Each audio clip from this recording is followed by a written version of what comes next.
된다는 것입니다. 자, 그러면 우리는 본문이 말하고 있는 부분은 이제 정확하게 이해가 됐습니다. 지금부터는 본문에 대한 조금 더 구체적인 적용 부분으로 넘어가서 코로나19와 관련해서 말씀을 잠시 나누겠습니다. 아노이아라는 감정 상태입니다. 아노이아라는 감정 상태는 아까 봤듯이 몰이해, 자기들 생각 속에 빠져 있는 그런 겁니다. 그래서 분별이 없는, 그래서 어리석은, 그래서 그 어리석은, 그래서 광신적인 것이 나타나 버리는 그러한 감정 상태를 말한다는 거예요. 이제 우리는 선으로 들어왔어요. 주의 은혜의 해는 선을 행하는 것이 당연하다, 동의하고, 또 주의 은혜에는 생명을 살리는 것이 당연하다. 그래서 지금까지 저희가 살펴볼 때는 주의 은혜의 해에는 정죄함이 함께할 수 없습니다 그랬어요. 원망과 불평과 교만함은 함께할 수 없다 그랬어요. 주의 은혜의 해에는 바로 하나님의 은혜, 감사와 기쁨이 항상 함께한다 이랬습니다. 그 정리가 지난주까지 우리의 정리한 모습이었습니다. 그러면 이제 코로나19와 관련해서 우리는 생각해 볼 수가 있어요. 한 가지, 예배당에 나오신 분이 계시고 예배당에 못 나오신 분이 계세요. 첫 번째, 예배당에 나오신 분들은 그래, 하나님께서 창조주시고 하나님께서 전지전능하신데 우리가 예배당에 나가가지고 있다고 해가지고 전염병이 옮을 리가 없어, 이렇게 믿고 오신 분은 이거를 광신적인 믿음이라 그래요. 그래서 그냥 무조건 모여야 돼, 무조건 함께 있어야 돼, 막 이러고 있으면 광신적인 겁니다. 그러나 우리 교회가 예배당에 함께 예배를 드립니다라고 할 때는 예배당에서 전염이 되지 않도록 최선을 다한 대책을 세워놓고 하는 거예요. 그렇죠? 그래서 외부인들도 차단하고, 그리고 자리에 앉을 때도 넓게 앉으라 그러고, 엘리베이터도 이렇게 사용하고, 서로 인사도 하고, 마스크도 써야 되고, 이런 얘기를 하는 겁니다. 우리 하나님께서 다 지켜보아 주시는데 뭘 그런 게 필요해? 믿음이 없는 사람, 이래버리면은 그게 광신적이 되는 거예요. 그게 아노이아에 빠지는 겁니다. 또 이런 경우도 있어요.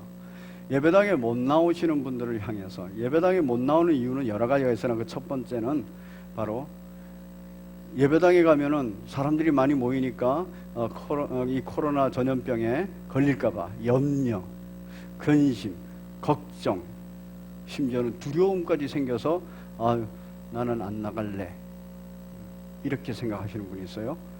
그 예배당에 나오신 분들이 참 믿음이 약한 사람들, 참 연약한 사람들, 왜 예배당에 안 나와?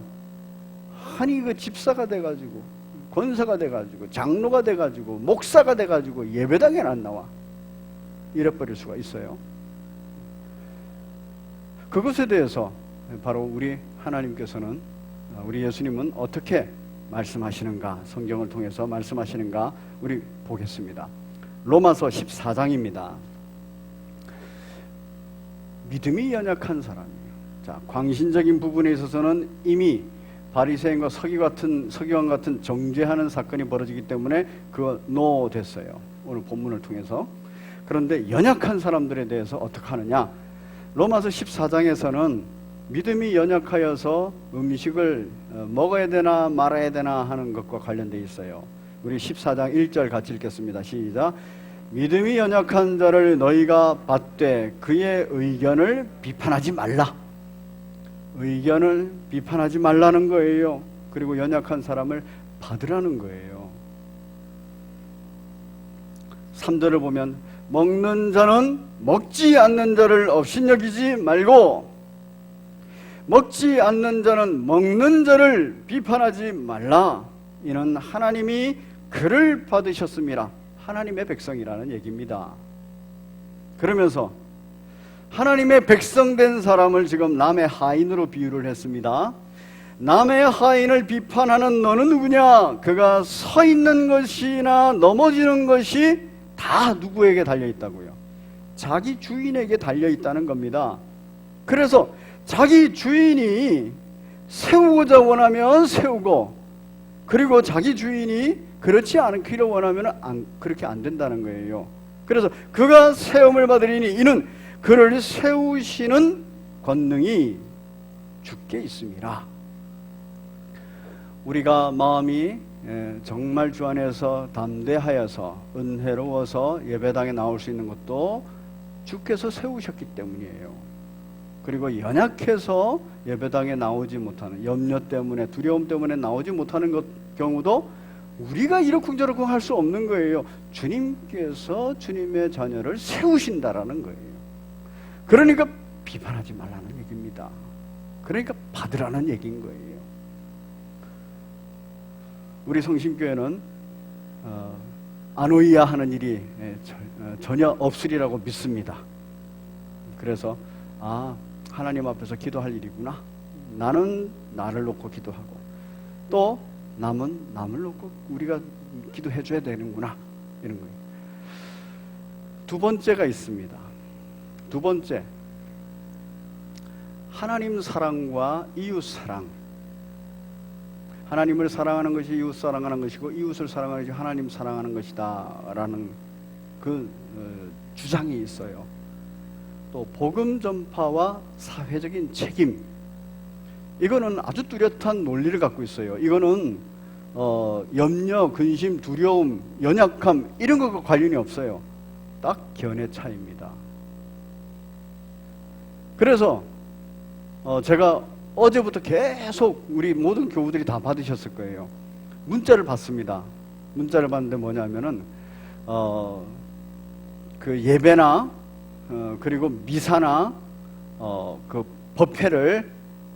법회에 참여하는 분들이 그러니까 참여하는 분들이 참여를 제한할 것을, 절제할 것을 계속 문자가 와요.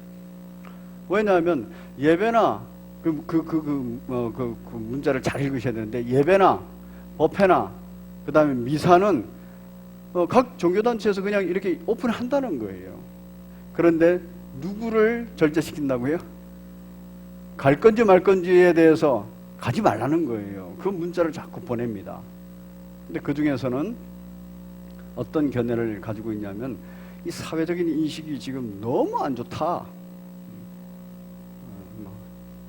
그 이단과 관련해서도 그렇고, 또 교회와 관련해서도 그렇고, 사회적인 인식이 너무 안 좋기 때문에 복음 전파에 방해가 된다. 그래서 주일 예배까지 전부 다 폐하자, 이런 주장들이 있어요. 또 한쪽에서는 그거는 아니다. 하나님 앞에서 예배는 반드시 드려야 된다. 두 사람이 다 각각 견해가 대립이 돼요. 여러분, 이거 생각 외로 굉장히 크게 대립됩니다. 교회의 중직들끼리도 대립이 되고요, 목회자들끼리도 대립이 돼요. 어떤 게 맞죠? 여러분들은 나오신 분들이기 때문에 당연히 예배를 드려야 돼, 이렇게 생각하실 거 아닙니까? 아니면은 그냥 예배가 지금 교회에서 예배를 드리고 있으니까 아이고 내가 가야지, 뭐 안 가면 부담이 돼, 이렇게 해서 오신 분도 계실 거고요. 근데 어쨌든 이 자리에 나오신 것은 당연히 예배는 드려야 돼, 이렇게 생각하시는 거예요. 그런데 그것과 똑같이 하나님을 향한 열정과 하나님 앞에서의 그 충성됨으로 예배를 안 드려야 된다라고 생각하는 그 사회적인 책임, 그리고 사회 앞에서 윤리적인 그러한 행동들을 해야 된다. 이게 복음 전파와 직접적인 관련이 있고 덕과 관련이 있다. 그게 이웃 사랑이다. 왜? 모이는 것 자체가 전염병이기 때문에 그게 모이지 않는 것이 이웃 사랑이다. 이렇게 정확한 논리와 주장을 가질 수 있다는 거예요. 그것에 대해서 우리는 어떻게 해야 됩니까? 어느 것이 옳으냐? 이렇게 물으면 어떻게 해야 됩니까? 우리 같이 한번 보겠습니다.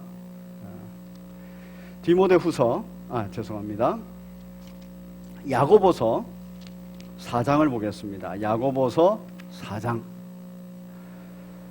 이거는 하나님의 말씀을 어떻게 해석하느냐의 부분이에요. 하나님의 말씀을 어떻게 해석하느냐. 11절 12절을 같이 읽겠습니다. 시작. 형제들아 서로 비방하지 말라. 형제를 비방하는 자나 형제를 판단하는 자는 곧 율법을 비방하고 율법을 판단하는 것이라. 내가 만일 율법을 판단하면 율법의 준행자가 아니요 재판관이로다. 입법자와 재판관은 오직 한 분이시니 능히 구원하기도 하며 멸하기도 하시느니라. 너는 누구이기에 이웃을 판단하느냐. 율법 해석을 너 마음대로 하지 말라는 거예요. 이렇게도 가능하고 저렇게도 가능한 부분에 있어서는 이 율법 해석은 하나님만이 하실 수 있다는 거예요. 성경이 성경을 해석해야 된다는 것입니다.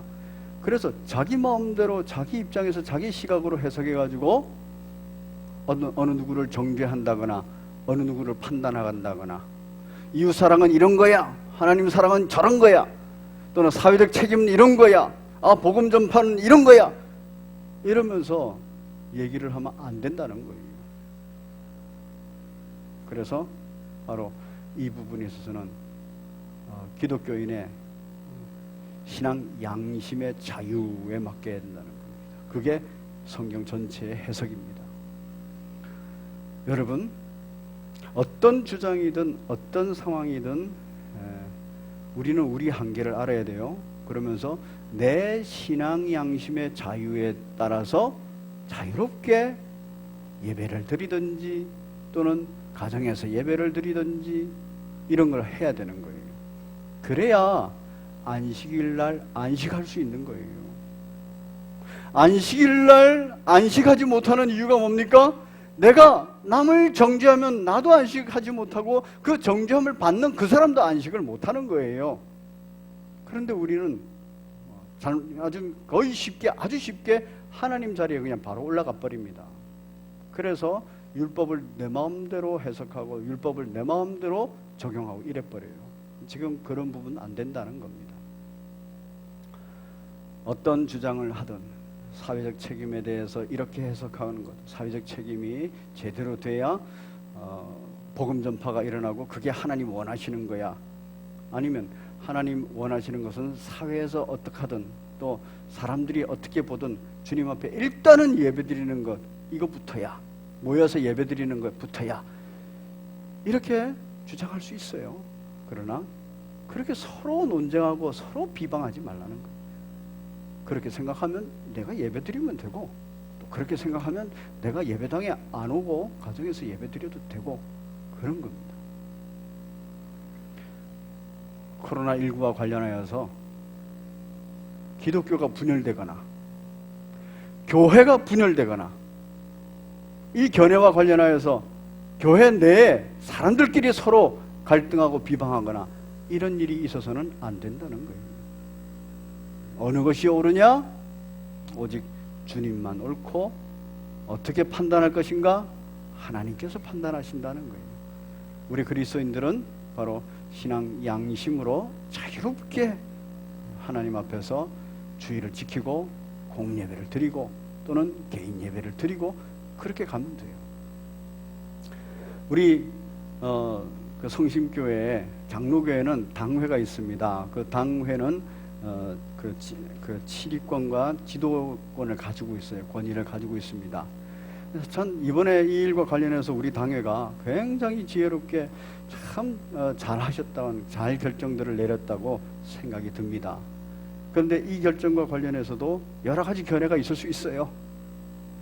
그렇기 때문에 이런 당회가 있어서 교회에서 이렇게 합니다라고 지침이 성도들에게 나갔을 때 성도들 중에서는 저한테 메시지가 막 와요. 겸손하게 아주 조심스럽게 메시지가 옵니다. 그래서 저도 잘 읽어보고 그럴 수도 있기 때문에 아주 저도 조심스럽게 답장을 해줬어요. 근데 정말 감사한 게 뭐냐면 그 답장을 받고 자기 생각하고 다른데도 예, 알겠습니다, 그렇게 진행하겠습니다 라고 감사하다고 답장들이 오더라고요. 그래서 야, 참 우리 성심교회 교우들이 참 복받을 교우들이구나 이 생각이 들었습니다. 당회는 바로 전주에 오후에 전 예배를 다 드립니다라고 결정했어요. 하나님 앞에서, 그리고 성도들을 위한 것이 그것이라고. 그런데 그날 밤에 그 정부의 대응 대책이 올라갔죠, 그렇죠? 심각 단계로 올라갔어요. 그리고 나서 그 주 수요일, 이번 주 수요일이죠. 수요일 날 총회에서 지침이 내려왔어요. 그리고 수요일 밤에 또 바로 모여가지고 바로 바꿨어요. 여러분, 권위주의에 빠져 있으면 그거 바꾸지 않습니다. 한 번 결정하니까 밀고 가야지 이렇게 말해요. 근데 저희 당회는 성도들 입장과 그리고 모든 것들을 고려하기 때문에 그걸 바꿔서 주일 예배만 드립니다. 그리고 이것과 관련해서도 식사는 안 하면서 이제 교회 학교는 분산 차원에서 이렇게 합니다. 결정을 하고 발표를 한 겁니다. 그리고 조금 더 디테일한 부분들이 몇 가지가 있었어요. 그런데 그것도 당회가 아주 지혜롭게 잘 결정을 했어요. 그리고 어제